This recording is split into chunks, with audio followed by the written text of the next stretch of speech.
Muy buenas tardes, bienvenidos un día más a Todo es Geopolítica, bienvenidos al programa en el que analizamos la actualidad de los conflictos sobre la mesa en estos momentos. Mirando un día más a Oriente Medio, nos fijaremos en Israel, que están asaltando el hospital Nasser, ordenando evacuaciones después del plan de invadir también Rafah en los próximos días. A pesar de la presión internacional, Netanyahu sigue adelante. Pendientes también de Estados Unidos, ayer saltaban las alarmas, decían que están sufriendo una grave amenaza a su seguridad nacional. Luego, varios medios estadounidenses apuntaban, como suele suceder en estos casos, a Rusia, decían que están llevando a cabo, que tienen armas nucleares en el espacio. Rusia, ya les adelantamos, lo ha negado, el propio Peskov ha dicho pues que es un truco, que es una estrategia que está planteando Estados Unidos para que aprueben la ayuda a Ucrania en el Senado. Pendientes de esto miraremos también a Vladimir Putin. Le preguntaron ayer a quién prefería, a Biden o a Trump. Enseguida se lo contamos, además mostramos el vídeo con sus propias palabras. Nos fijamos también en Ucrania, en el frente de batalla. Nos fijaremos un día más en Avdiivka, en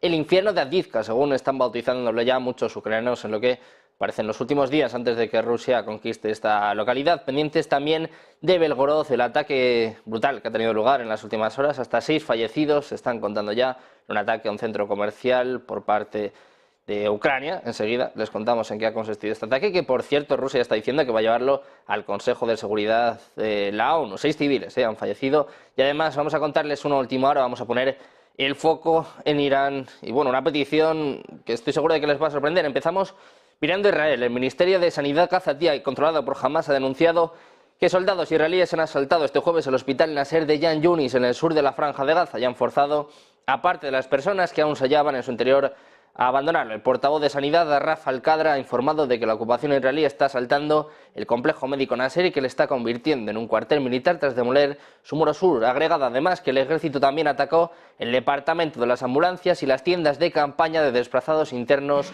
en el recinto médico. Siguen los ataques por parte de Israel, siguen los ataques en Gaza, y ojo porque todo apunta a que en los próximos días van a atacar también en Rafah. Miramos ahora a Irán, una información que ha publicado hace apenas unos minutos Fox News. En un mundo donde lo inesperado a menudo se convierte en noticia, el último anuncio del comandante de la Armada de Irán, el contraalmirante Saram Iraní, genera repercusiones en la comunidad internacional. En una transmisión televisiva, Iraní declaró la propiedad de Irán sobre la Antártida y reveló planes para establecer una base militar en el Polo Sur, según reporta, como les decíamos, Fox News. Esta audaz afirmación, en el contexto de la serena y no reclamada extensión de la Antártida, no solo ha llamado la atención, sino que también ha provocado una oleada de preocupaciones con respecto a la estabilidad global y la adhesión a tratados internacionales de larga duración. Decía este almirante iraní: tenemos derechos de propiedad en el Polo Sur, tenemos planes de izar nuestra bandera allí y llevar a cabo trabajos militares y científicos. Es lo que decía el comandante de la Armada iraní, el contraalmirante Saram Iraní, según una traducción del Middle School con sede en Washington, D.C., Instituto de Investigación de Medios del Este. Como era de esperar, esta afirmación sin precedentes de la propiedad de la Antártida por parte de Irán es una amenaza pronunciada al Tratado Antártico de 1959, firmado por 12 naciones consultadas originalmente. El tratado reconoce que la Antártida será utilizada exclusivamente para fines pacíficos y científicos. Sin embargo, las amenazas de Irán buscaron hacer añicos esta decisión histórica que alguna vez generó unidad y cooperación internacionales. Miramos también al jefe de inteligencia de la Cámara de Representantes. Ojo a lo que decía ayer Mike Turner. Pidió a la Casa Blanca que desclasifique información sobre una grave amenaza a la seguridad nacional de Estados Unidos. También envió correos electrónicos a miembros del Congreso sobre una capacidad militar extranjera desestabilizadora. El asesor de seguridad nacional del presidente Joe Biden, Jake Sullivan, se negó el miércoles, es decir, ayer mismo, a arrojar luz sobre esta amenaza no revelada que algunos medios ya empezaban a vincular con Rusia y con el espacio. Escuchamos a Jake Sullivan hablando, o más bien intentando no dar muchos detalles de esta amenaza a la seguridad nacional de Estados Unidos. Turner calls this an urgent matter with regard to a destabilizing foreign military capability. Are you aware that there is an emerging serious threat here that he's referring to? Again, I'll just say that I personally reached out to the Gang of Eight. It is highly unusual, in fact, for the National Security Advisor to do that. I did that to set up a meeting. The Senate's not here. The 4 House members have agreed to that meeting. This is well before Congressman Turner came out today. We'll have that conversation tomorrow. I'm not going to say anything further today. But do you believe that this is about the same thing? When you set up that meeting to reach out to them, were you intending to discuss this matter? Well, I'll leave it to you to draw whatever connections you want. All I can say is I reached out to see Turner. Turner's gone out publicly. I'm going to go see Turner tomorrow.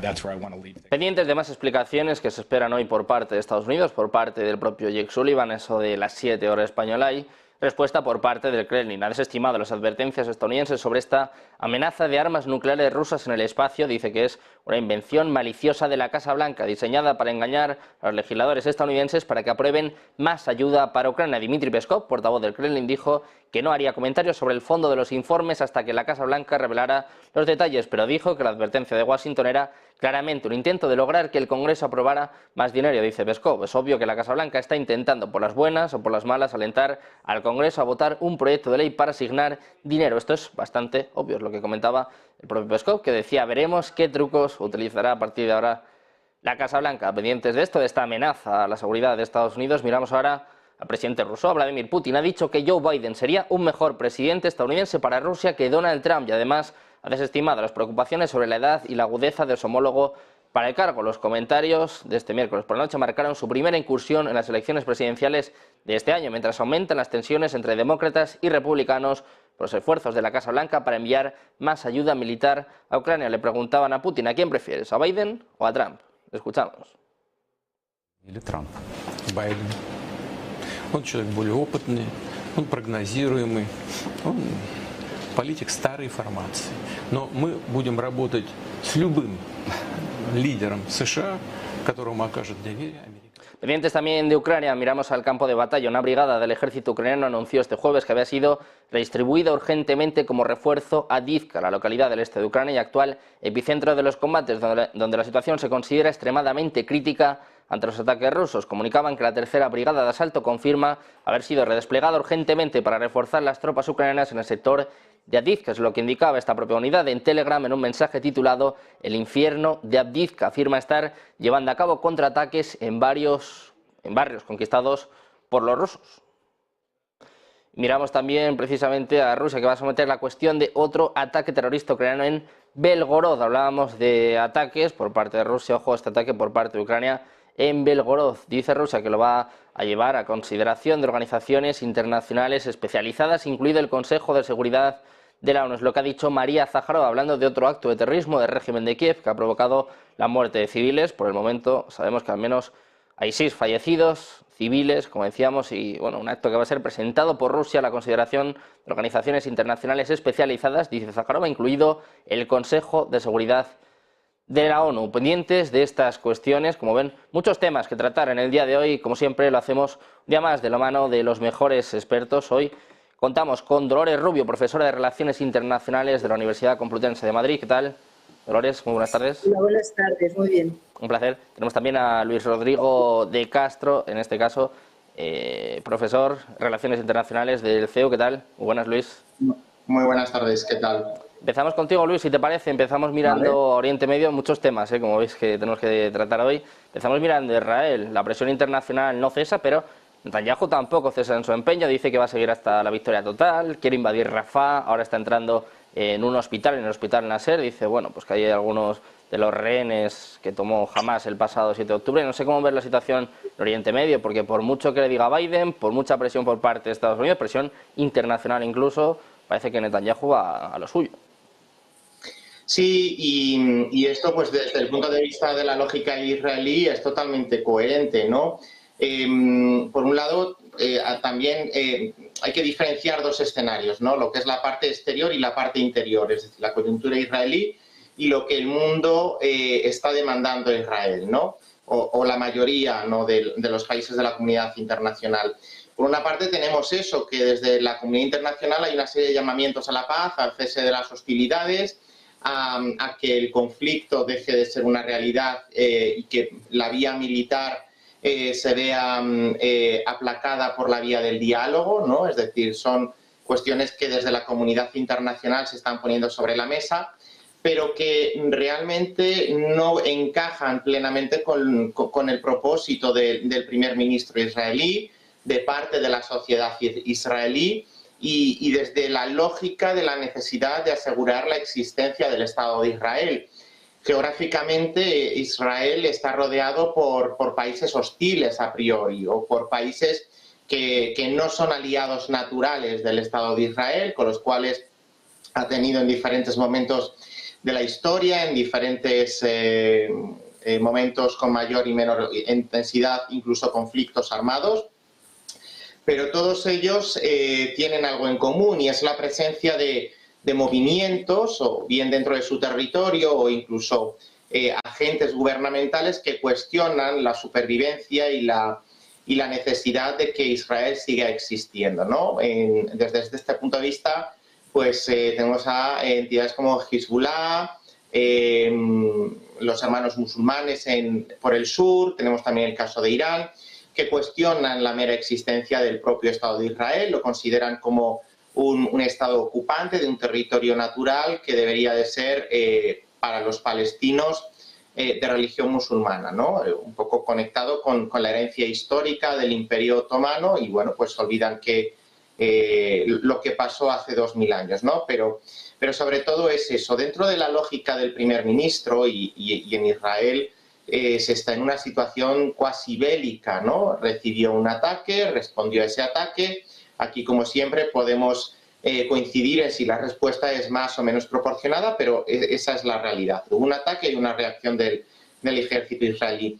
Tampoco se nos tiene que olvidar el precedente de hace unos cuantos años en Gaza, lo que supuso para el ejército israelí y lo que ha podido suponer para la realidad actual, ¿no? Por tanto, Netanyahu es el primer ministro de un país en una situación casi de guerra, por no decir de guerra total, que tiene amenazada su integridad y su viabilidad a futuro, que debe de garantizarla de alguna manera, pues por el cauce que sea, en este caso exterminando a Hamas. De ahí la necesidad de Israel de hacer de la Franja de Gaza un territorio, por utilizar el término de alguna manera, limpio de la amenaza de Hamas. Esto yo creo que es imposible porque la población tampoco... Bueno, las ideas son las que son, ¿no? No podemos extirpar las ideas de la mente humana y precisamente esto es una paradoja, o no tanto si se reflexiona, pero cuanto más dure esta ofensiva israelí, mayor número o más potencia va a tener esa fábrica de generación de sentimiento anti-israelí, con lo cual, bueno, pues esa idea que trasciende a los miembros de Hamas, que es transversal y que supone pues la lucha contra el Estado de Israel, pues esto popularmente se legitima precisamente como reacción a la acción israelí, ¿no? Es ese efecto acción-reacción, a veces indeseado, que se está produciendo. Por tanto, esto ya digo, yo no lo veo posible. Si Israel está empeñado en acabar con Hamas, el ataque o la destrucción de este tipo de infraestructuras civiles, como pueden ser hospitales, guarderías, mezquitas, es decir, lugares que a priori no son arsenales militares, no son arsenales de defensa y no deberían de tener armas ni ser utilizados con otro fin. Pero es verdad que Hamas los está utilizando precisamente para eso, porque sabe que, y no lo digo yo, hay pruebas que constatan que la red de túneles subterráneos, que es la infraestructura que Hamas utiliza para operar, incluso para esconder rehenes de la intervención de hace unos meses y para sus fines, existe y tiene sobre ellos este tipo de infraestructuras. Por tanto, la culpa tampoco es toda de los israelíes, ¿no? No quiero que se malinterprete porque también es culpa de Hamas, ¿no? O por lo menos Hamas tendría que tener la sensibilidad de no utilizar este tipo de infraestructuras de las que tanto se beneficia la población civil y que incluso sirven de refugio en situaciones de conflicto, cuando hay bombardeos, etcétera.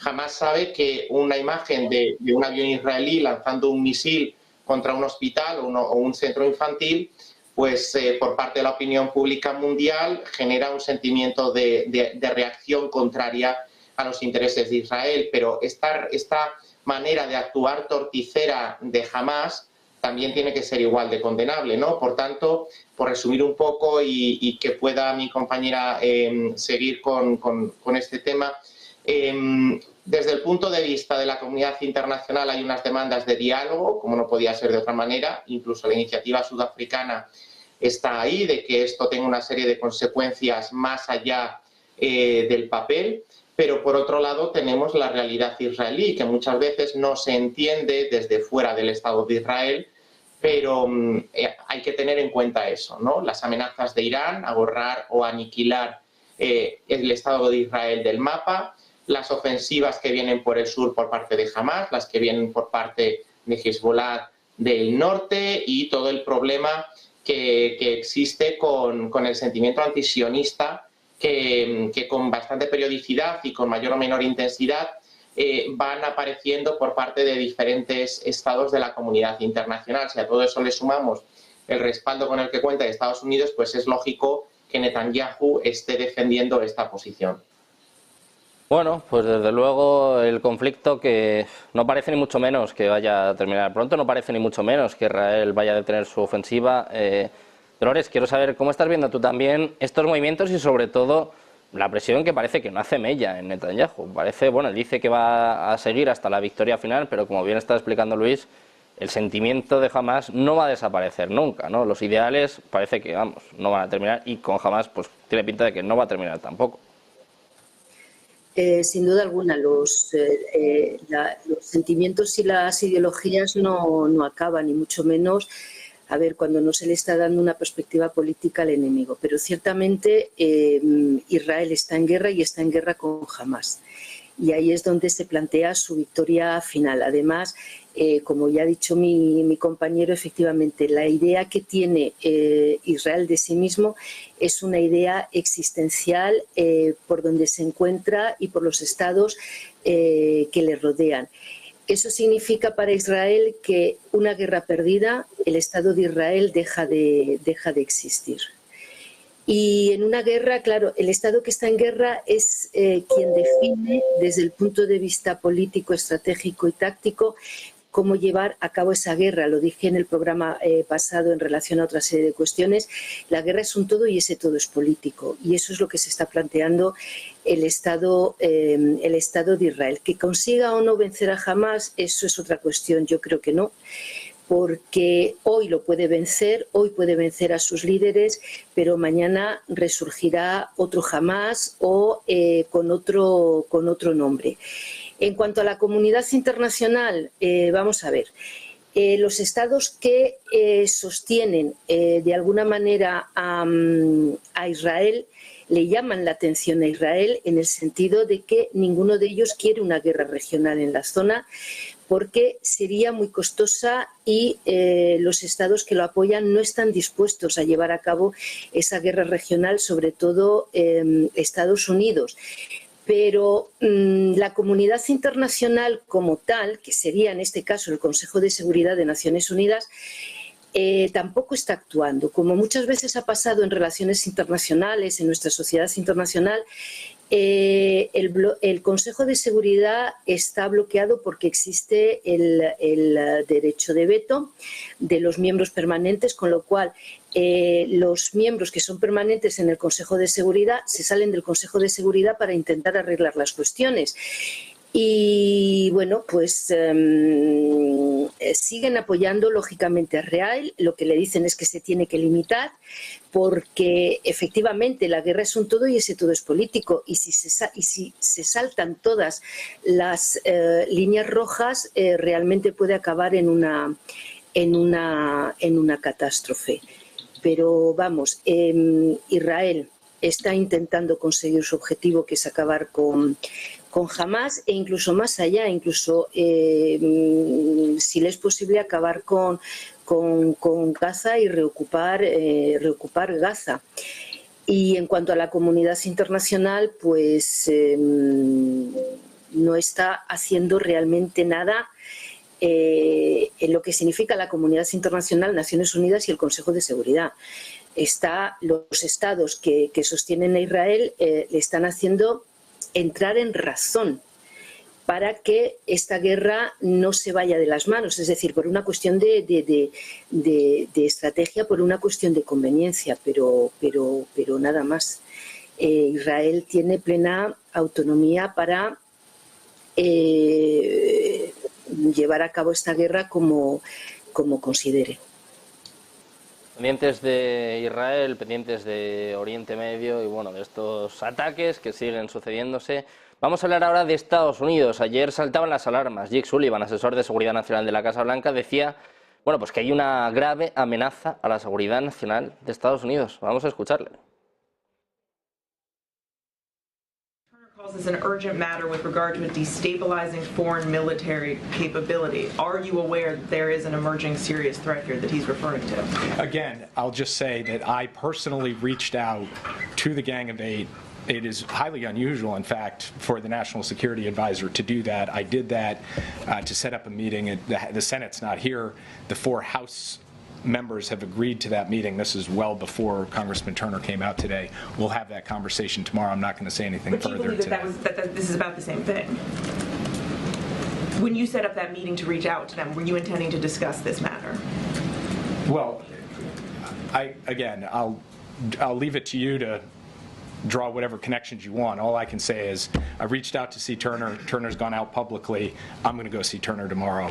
That's where I want to lead. Bueno, pues pendientes de más explicaciones por parte de Estados Unidos. Ayer varios medios estadounidenses vinculaban estas alertas, estas alarmas a supuestas armas nucleares de Rusia en el espacio. Vamos a hablar de este tema. Hay que decir, por cierto, que Peskov, portavoz del Kremlin, ya ha negado estas informaciones. Dice que básicamente es una estrategia por parte de Estados Unidos para que aprueben la ayuda a Ucrania. Vamos a analizar esta cuestión. Tenemos un nuevo invitado. Tenemos con nosotros a José María Viñals, director del Máster de Relaciones Internacionales del IEB. ¿Qué tal?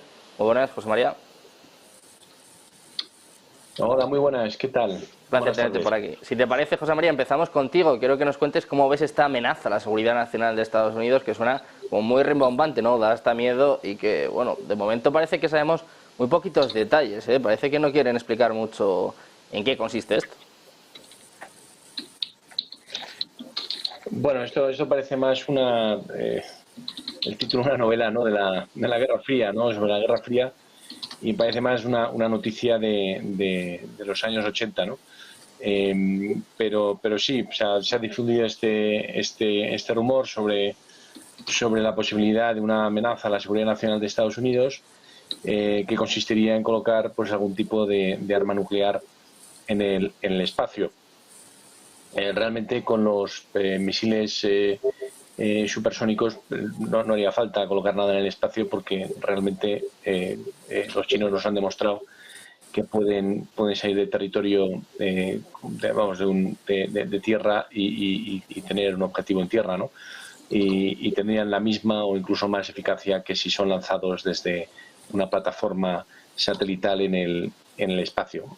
Como no puede ser de otra forma, Rusia lo ha negado, y creo que lo ha llegado a calificar de truco de Washington para hacer adoptar la ayuda bloqueada a Ucrania. Recordemos que estamos en un milestone político, o sea, es decir, estamos ahora en el segundo, entramos ya en el segundo año del conflicto.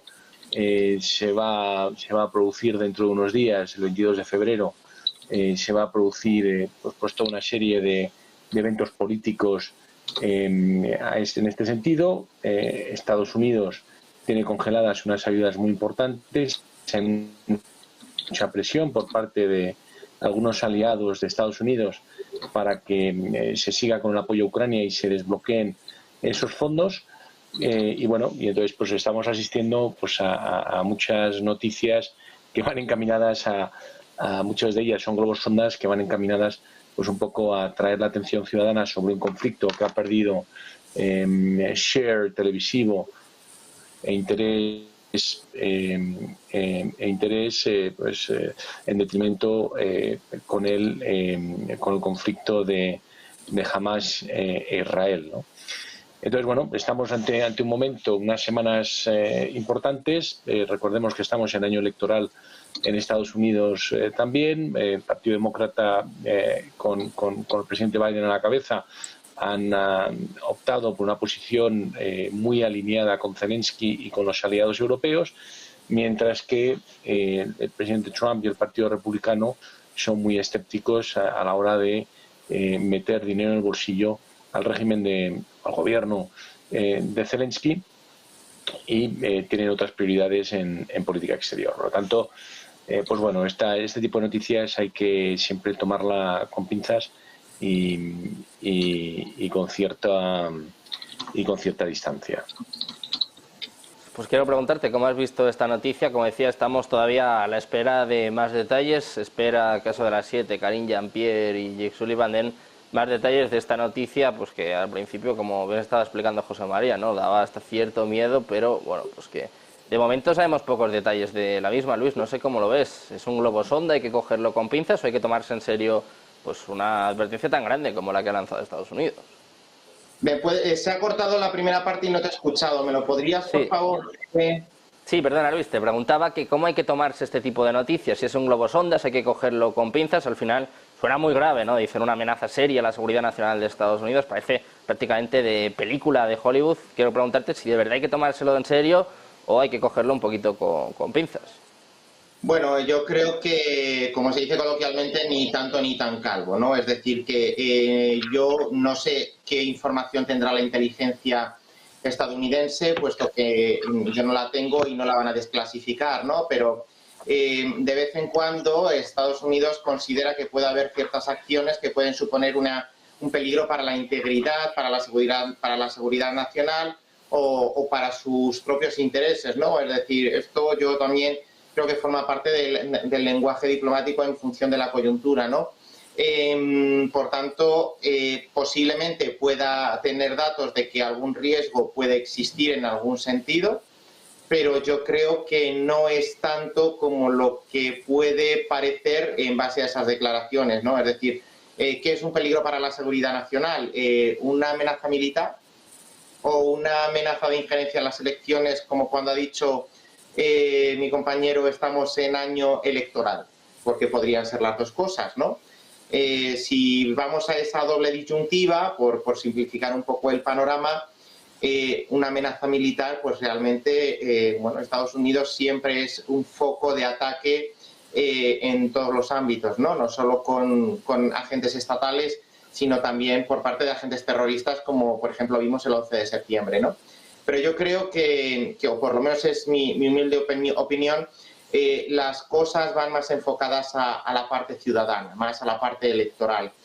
Sobre todo porque en las últimas elecciones en Estados Unidos siempre se ha hablado de la injerencia extranjera, en las que ganó Donald Trump. Bueno, no las ganó, realmente el voto popular lo perdió, solo que le salieron las cuentas en el colegio electoral. Hillary sacó 3 millones más de votos. Pero en estas elecciones sí que se habló de la injerencia rusa, que supuestamente habría favorecido la elección del presidente republicano en detrimento de la candidata demócrata, ¿no? Desde el lado contrario, también se habló con bastantes semejanzas, el lenguaje que se utilizó en las últimas elecciones presidenciales coincide bastante con estas injerencias externas, ¿no? Por tanto, yo creo que posiblemente los tiros vayan más enfocados por aquí que por un ataque terrorista, una cuestión de ataque nuclear. Ya digo, esos riesgos son constantes, ¿no? Yo insisto, creo que va más enfocado a la posible injerencia, o mejor dicho, al posible miedo que puede haber a que haya injerencias en las elecciones de noviembre, precisamente en un contexto en el que el presidente Biden está siendo cada vez más cuestionado por sus problemas de memoria, ¿no? Incluso se llegó a plantear o se llegó a pedir desde determinados sectores que el fiscal general, que sería en términos similares a lo que aquí sería el ministro de Justicia, activara una posibilidad que existe, que es para que los miembros del gabinete, de la administración, o dicho a la europea, del gobierno, voten la inhabilitación del presidente. No sería una destitución, sería una inhabilitación y por tanto la vicepresidenta pasaría a ocupar la presidencia por lo que queda de mandato. Yo creo que va más enfocado en esa dimensión de las urnas, que estamos inmersos este año o en esta ocasión las primarias no están teniendo tanta sustancia, puesto que ya está claro en ambos bandos, ¿no? Uno porque es el candidato a la reelección y otro porque ha barrido en las pocas ocasiones que se ha celebrado y ya está todo decidido, ¿no? Por tanto, va más, según mi parecer, en esta línea, ¿no? En la línea de las elecciones que en cualquier otra. Quiero saber cómo lo ves tú también, porque claro, ya empiezan a aparecer muchas teorías. De hecho, hay algunos que piensan que más que un globo sonda es una cortina de humo. Piensan en lo que está sucediendo en Avdiivka con, bueno, como contábamos antes, el infierno de Avdiivka, que ya califican algunos. Hablan pues tanto este mensaje como lo que estamos viendo por parte de la otra en los últimos días, como el ataque que ha tenido lugar en Belgorod hace apenas unas horas. Dice que son una especie de cortina de humo para que no se hable de que Rusia está a punto de tomar Avdiivka. Dolores, Sí, te preguntaba, perdona Luis, le preguntaba a Dolores. Vamos a ver, yo creo que se producen varias cosas a la vez. Que Estados Unidos considere que tiene un peligro a su seguridad nacional es lo normal y siempre, porque estamos hablando de una potencia global. Con lo cual, eso está ahí. Y además, si estamos en un año electoral, todavía más. Sobre lo que está haciendo Rusia no se sabe muy bien. Pero hay una cuestión. Hay un tratado desde 1967 que ha hecho que el espacio haya sido un terreno o un territorio de los estados relativamente pacífico. Pero desde hace 15 años, los estados más importantes de la comunidad internacional están soslayando de alguna manera ese tratado de 1967, poquito a poco, y nos están diciendo que efectivamente, que el territorio de los estados no es solamente su territorio en la tierra, sino que también es el mar y que también es el aire. Entonces, no se sabe muy bien, no se sabe bien lo que está haciendo Rusia, pero hay una realidad, y es que el espacio es un escenario potencial de conflicto. Lo ha sido, lo es, y en ese sentido se pueden utilizar armas nucleares. Es decir, el espacio es un lugar desde donde se dirige la guerra. Y eso lo hemos visto. Con lo cual, si es un lugar desde donde se dirige la guerra, pues yo no dispongo de información a ese respecto. Pero bien se puede estar en lo que podríamos llamar empezando a arsenalizar el espacio, porque sí pienso que estamos ante una nueva, no por recordar la Guerra Fría ni nada, pero nunca ha parado la carrera de armamento, y yo creo que ahora estamos ante una nueva carrera de armamento, donde, por cierto, después de lo que está durando la guerra en Ucrania bien puede ser un escenario a otro nivel de experimentación de armamento. Entonces, no sé si es una cortina de humo o no, pero lo cierto es que el espacio es territorio de los estados, que el espacio es un escenario de potenciales conflictos, y que desde hace 15 años, poquito a poco, los estados van dándole la vuelta al Tratado del Espacio de 1967. Con lo cual yo lo dejaría ahí en stand-by, y desde luego que Estados Unidos sienta que puede haber un ataque a su seguridad nacional, por supuesto que sí, mucho más en año electoral, porque es una potencia global y siempre está en el punto de mira. Pues nosotros también lo vamos a dejar en stand-by. Vamos a hacer una pausa, 2 minutos, y enseguida les contamos la respuesta de Putin. Le preguntaron: ¿a quién prefieres, a Biden o a Trump? Hacemos una pausa, 2 minutos, y enseguida se lo contamos.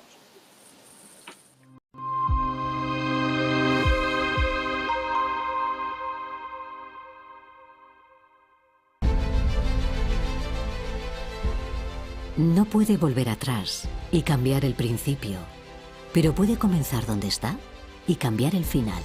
En Luna Sevilla queremos ser su asesor financiero de referencia para mejorar su presente y su futuro patrimonial, prestando nuestros servicios como agentes de Caser Asesores Financieros. Somos una empresa con una clara apuesta por la formación de calidad, la información transparente y objetiva, y por el asesoramiento financiero personalizado y continuado. Visite nuestra web lunasevilla.es o llame al 91 762 3442.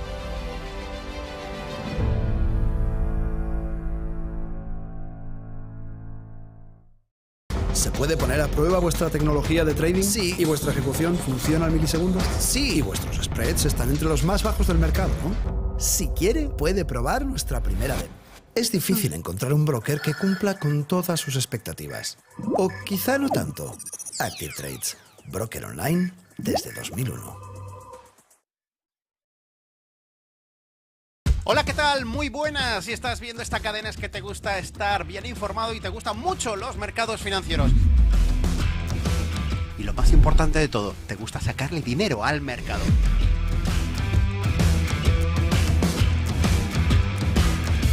Así que tenemos una cita, el cierre de Wall Street los lunes a las 9:30 de la noche, los martes y los jueves un poquito antes, a las 9:15. Aquí estaremos en Negocios Televisión explicando, consultorio, explicando por qué tomo decisiones de compra, por qué vendo, todo lo relacionado con los mercados. Ese consultorio a vuestra disposición para ver cómo veo el mercado y un montón de novedades que iremos anunciando próximamente.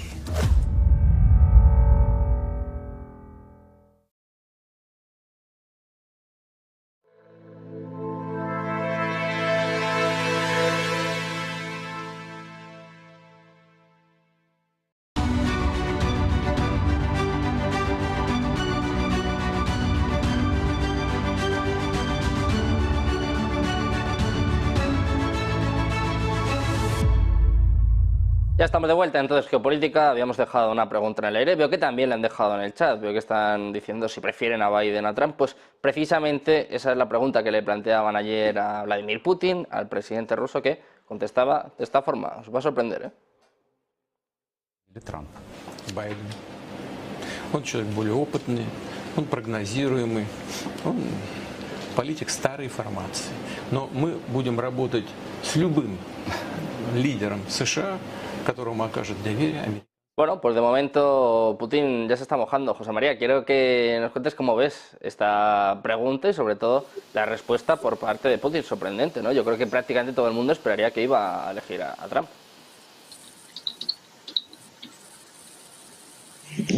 Bueno, sí, y precisamente por eso y para evitar simpatías y conociendo el humor del presidente Putin, hace precisamente todo lo contrario. Y además lo único que hace es comentar que Biden es más predecible, que no es ningún halago, que no es ningún halago y por otro lado pues deja también en el aire esa impredecibilidad de Trump, cómo podría afectar al conflicto de Rusia con Ucrania y por supuesto a Rusia. Trump ha llegado a decir en varias ocasiones que una vez sea él presidente de los Estados Unidos, el conflicto de Rusia y Ucrania o la guerra pues duraría un par de llamadas de teléfono, y hace unos días dijo precisamente sobre la OTAN que aquellos países que no abonen las cuotas pues no deberían estar amparadas, ¿no?, por el paraguas de seguridad de la OTAN. O sea, obviamente todo el mundo sabe con quién está más alineado el presidente Putin, pero sin embargo no va a hacer este tipo de manifestaciones porque irían en contra, además, del presidente Trump, del candidato Trump, en una campaña donde se va a postular pues como un líder del mundo libre, independiente, donde supuestamente tiene que estar alineado con sus socios de la OTAN, que están radicalmente posicionados en contra de Putin. Entonces, bueno, yo creo que el presidente Putin se lo ha tomado con cierto sentido del humor. Ha hecho lo que más le conviene a él y a su candidato, que en principio a poco se nos escapa, que es Trump, y por otro lado pues bueno, habla de esa credibilidad que he visto también desde un punto de vista más de la opinión rusa. Pues no hay nada peor que un líder que sea absolutamente predecible, sobre todo cuando tienes un conflicto donde Estados Unidos por proxy pues bueno, está posicionado en contra de Rusia, y en los últimos 2 años ha estado favoreciendo la posición ucraniana con recursos militares, recursos técnicos, recursos económicos y apoyo en política internacional. ¿Cómo lo ves tú, que te veía sintiendo mientras se iba explicando, iba razonando José María? ¿Es una estrategia por parte de Putin o igual lo dice en serio? Igual para él es mejor que esté Biden, como dice que es más predecible, claro, sería más fácil, ¿no? Sí, es que me estaba un poco acordando de esto de una práctica, ¿no?, que se mueve en la práctica vaticana, ¿no?, que es si quieres quitarte a alguien de en medio, promuévele a él, ¿no? Y es un poco ese juego doble, porque claro, yo creo que Putin está más alineado con las tesis de Trump. Es decir, yo creo que para Putin es mucho más cómodo, sobre todo teniendo en cuenta las declaraciones que ha hecho, la posición que está adoptando el Partido Republicano respecto, por ejemplo, a Ucrania, que habla de cortar en parte la ayuda, es decir, que es un poco más escéptico, o dicho de otra manera, no es tan pro-ucraniano como lo puede ser Biden, ¿no? Porque ya sabemos cómo sería un gobierno de Trump.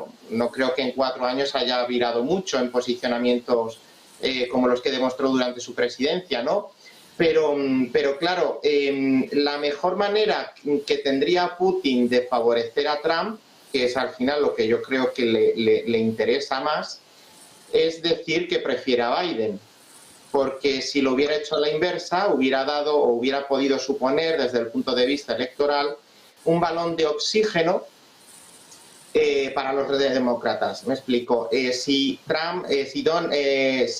Putin dice mi candidato es Trump, los demócratas tendrían ahí un argumento de peso. Trump es el candidato de Putin, por tanto, injerencia rusa, como ya dijimos en el 16, por tanto, un peligro para lo que es el compromiso con Ucrania, todas estas cuestiones, por mucho que Trump aparezca como un líder a lo mejor más sólido. Sí que es verdad que a lo mejor no es tan predecible en algunos momentos.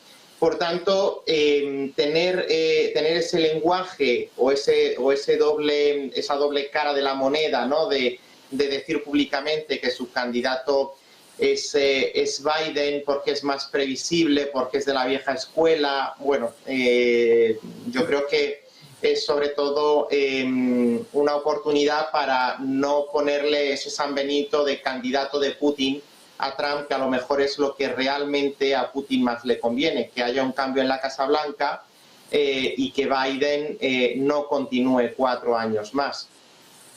Dolores, ¿cómo lo ves tú? ¿Es un favor de Putin a Trump? A mí no me ha sorprendido que dijera Putin que prefiere a Biden. Sencillamente ha sido diplomático.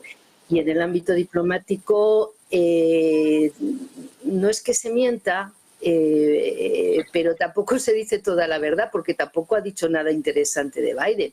Ha dicho sencillamente pues que lo prefiere porque se puede ver más o menos cómo actúa, que ya lo hemos visto todos. Entonces, bueno, lo que efectivamente no va a decir prefiero a Trump y entonces ya le cuelgan el San Benito, que efectivamente ya lo tiene. Luego habría que ver si llegase Trump a la presidencia de Estados Unidos, la relación que se establece realmente sobre el terreno y en relación a Ucrania entre Trump y Putin. Eso es para otro capítulo, pero a mí personalmente no me ha sorprendido en absoluto. Ha sido profundamente diplomático.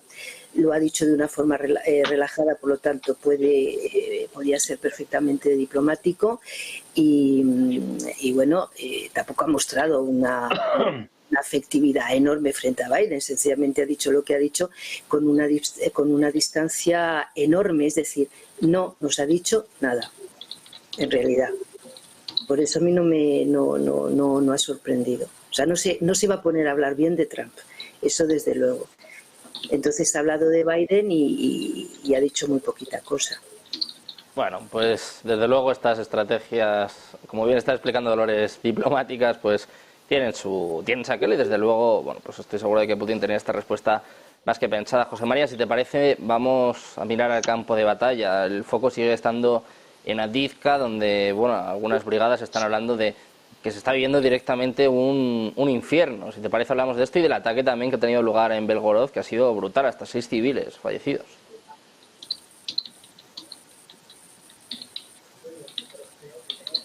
Sí, bueno, hay 2 temas, ¿no? Por un lado, lo que es el conflicto armado tiene un poco una dinámica muy clara de desgaste. No parece que ninguna de las dos partes estén penetrando, rompiendo las líneas y penetrando en el frente contrario. Rusia aprovecha cada centímetro, cada metro de tierra que avanza para trincherarla y para defenderla, y está llevando el conflicto a su terreno, que es el del desgaste. El del desgaste porque a Ucrania pues cada vez le cuesta más poner a hombres y mujeres en el frente, porque a Ucrania cada vez le cuesta más convencer a sus socios y aliados de que deban de seguir con los esfuerzos bélicos y con el apoyo económico e internacional, porque cada vez más la figura de Zelensky está más desgastada. En el campo ruso, sin embargo, es todo lo contrario. Putin cada vez es más amigo de sus amigos, cada vez tiene más apoyos de sus aliados. Véanse los drones de Irán, véanse los obuses norcoreanos, véanse esas rutas árticas y transiberianas que va abriendo para mitigar los efectos de las sanciones económicas europeas con esos nuevos aliados económicos en otras partes del mundo.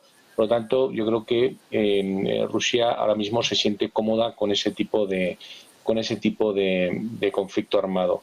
Además, es la misma estrategia de Bakhmut, ¿no? Y de Marinka.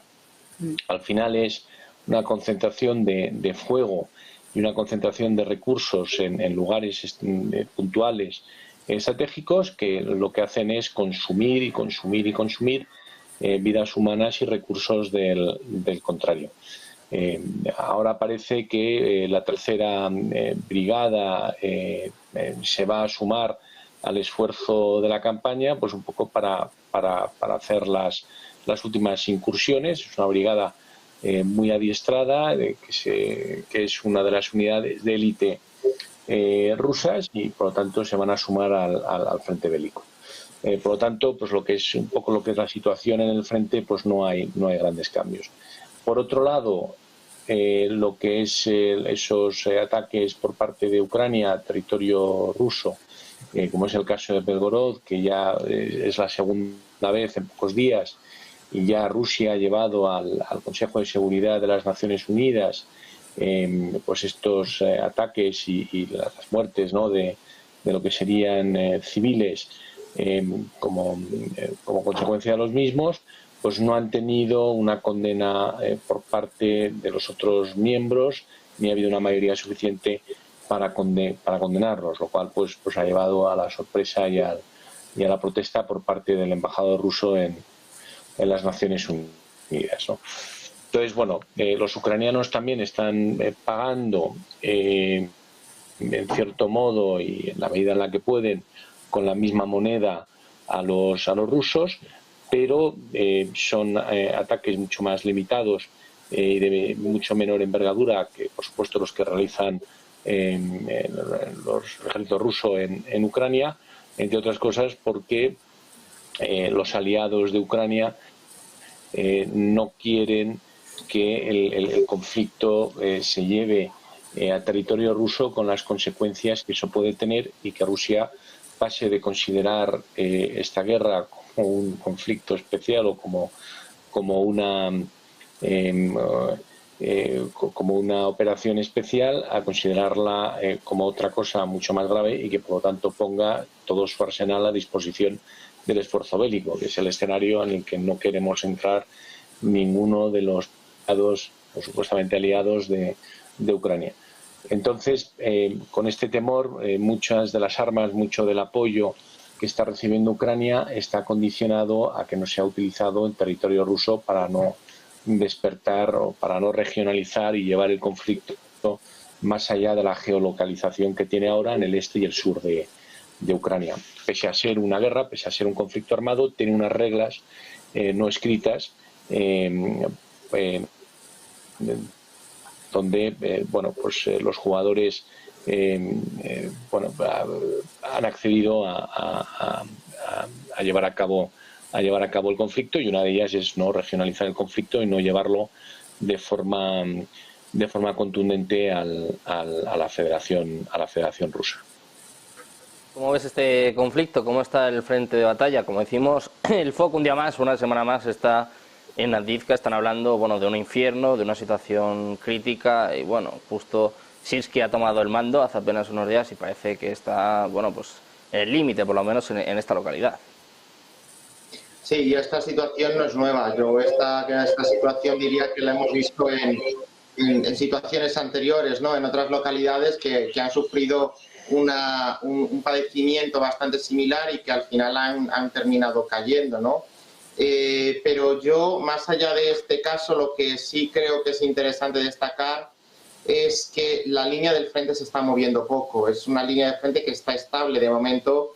No podemos decir que Rusia haya podido romper las defensas ucranianas.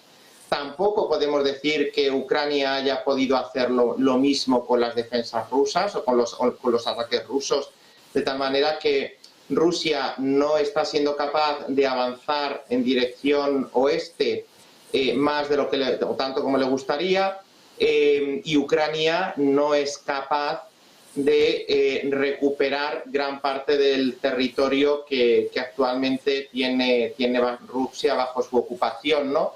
Pero más allá de eso, obviamente la situación que se está viviendo es dramática, es difícil, precisamente por las consecuencias que todo ello tiene, sobre todo en términos humanos, económicos y de desarrollo, ¿no? Pero yo me quedaría con eso, con que además de la basculación de esta población hacia un lado o hacia otro, la línea del frente sigue siendo estable.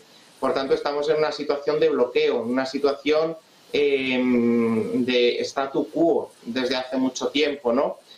¿A qué se debe esto? Pues a lo que hemos dicho tantas veces, a que Rusia tiene un potencial económico que Ucrania no es capaz de doblegar, y a que los países occidentales están surtiendo de las defensas que Ucrania necesita. ¿Esto puede ser siempre así? No porque Rusia tiene una capacidad que se puede mantener en el tiempo, aunque sea porque tiene un arsenal, unos recursos y una serie de infraestructuras que no se están viendo perjudicadas por la guerra, pero Ucrania está cada vez más al límite.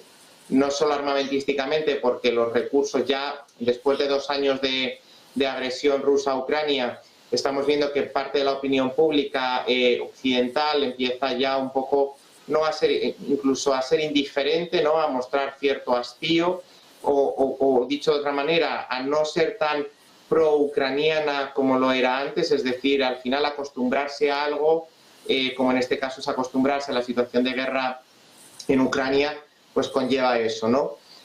Además, los países de la OTAN, que son los que en su mayoría están surtiendo de armamento, tampoco pueden mantener esa línea por un periodo indefinido, sostenido y largo plazo, hablando desde un punto de vista cronológico, ¿no?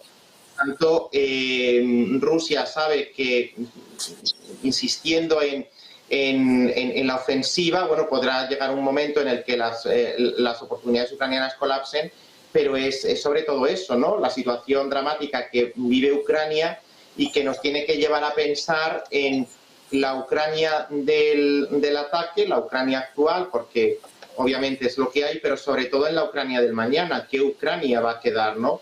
Pero por no irme mucho más, que veo que la hora va llegando y que el tiempo apremia y el minuto de gloria pues también tiene su espacio, yo me quedaría con eso, que por mucho ataque y por mucho que esto pueda llegar a caer de un lado o de otro, la línea del frente sigue estando congelada y sigue siendo estable desde hace muchos meses ya. Bueno, pues Dolores, quiero saber también tu opinión, por último, sobre el frente y también la situación en Avdiivka, ¿no? Que parece que, bueno, es la zona protagonista, ¿no? En este momento. Pues parece ser que es un escenario más de lo que es la contraofensiva ucraniana que ha fracasado, efectivamente. Todo está bloqueado, los ucranianos han demostrado una gran capacidad para la defensa, pero parece ser que ya la hora de la defensa se acabó, había que pasar a la contraofensiva y eso no, de momento pues no ha funcionado y es verdad que la línea de frente está bloqueada porque tienen los rusos mucho más que ganar. Y en cuanto al hecho de que los rusos lleven al Consejo de Seguridad las incursiones ucranianas en territorio ruso con el resultado, pues eso es una maniobra política de primer calado, incluso frente a la opinión pública, intentando decir, mirad, lo estáis viendo, los ucranianos son tan malos como nosotros porque están haciendo con la población civil exactamente lo mismo que nosotros empezamos a hacer en lo que ellos llaman intervención militar, y lo que se ve desde fuera pues es una guerra de agresión.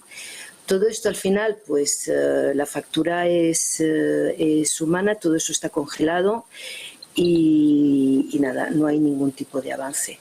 Es una guerra de desgaste, es una guerra de resistencia, y lo que parece claro que si los ucranianos no reciben los apoyos adecuados para llevar a cabo esa contraofensiva, pues me da la sensación que no hay nada que hacer en ese sentido. Cuando además Rusia puede llevar las cuestiones a la comunidad internacional y empezar a cambiar alguna visión en la opinión pública, sobre todo en la occidental. Porque, claro, pensamos desde el punto de vista occidental y parece que como Occidente pues se ha situado, como es lógico, del lado de Ucrania, el mundo entero ha sido así, y ni muchísimo menos, ni muchísimo menos. Entonces ahí puede utilizar eso para instrumentalizar a la opinión pública occidental. Pues seguimos pendientes también del campo de batalla, de la línea del frente y también, bueno, de los avances por parte de Rusia. Decía Noruega que, bueno, que de momento está ganando esta guerra. Seguimos pendientes de todo esto. Os damos las gracias, Luis, José María, Dolores. Un placer veros por aquí a los tres. Muchas gracias.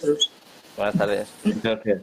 Muchas gracias también a nuestros espectadores por acompañarnos un día más. No se vayan, porque vamos a seguir con toda la información, como siempre, con la mejor programación aquí en su casa, en Negocios Televisión.